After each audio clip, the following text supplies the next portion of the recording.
Кайырлы күн. Бүгүн мен сиздерге простой әрі арзан индикаторный отвертканы пайдалану мүмкүндүктөрүн көрсөтетін боламын. Бұл отвертканын жұмыс істеуі оңай. Жұмыс істеместен бұрын тексеріп алуымыз керек. Ол үшін отвертканын ұшынан бір қолымызбен ұстап, отвертканын жоғарғы контактысын ұстаған кезде светодиод жану керек. Яғни бұл жасап тұр. Осы отвертканын көмегімен көптеген сынақтар мен тексерулер істеуге болады. Ал енді фазаны тексеруден бастайық. Фазаны анықтау үшін отвертканын жоғарғы бөлігіне қол тигізудің қажеті жоқ болған розетканың контактысына тигіземіз. Светодиод жанса фаза, екіншісінде светодиод жанбаса 0. Барлық басқа өлшемдер жоғары контактта қол тигізу арқылы жасалады. Адам ағзасында микротоктарды өздері арқылы өткізеді және сыйымдылық сияқты болып тізбектің бір бөлігіне айналады. Біз қазір жүргізетін екінші өлшем проводтың тұтастығын, яғни үзілмеген тексеру. Менде екі провод бар, ақ пен көк. Ал енді индикаторный отвертканың көмегімен проводтың тұтастығын үзілмеген тексерейік.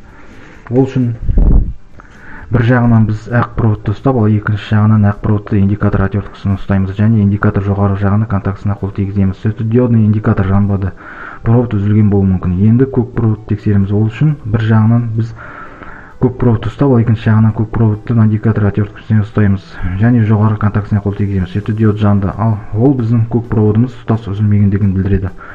Ал ақ провод үзілген. Дәл осы диодтарды, предохранительдерді және лампочканы тексеруге болады. Лампочканы тексергенде бір бармағымызбен лампаның бір контактысын ұстап, екінші қолымызбен отвертканың лампаның екінші контактысына тигіземіз.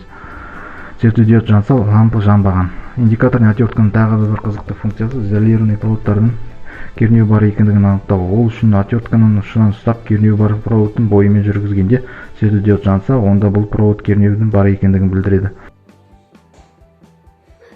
Тағы бір пайдалы функциясы бұл отвертканың стенадағы жасырын проводканы табу. Ол үшін ол проводкада кернеу болу керек. Сосын провод жарты сантиметр тереңдікте болу керек стенада. Ол үшін провод бар деп ойлайтын жерден отвертканың артқы жағымен жүргіземіз. Видео пайдалы болды деп ойлаймын. Лайк басыңыздар, тіркеліңіздер, сау болыңыздар.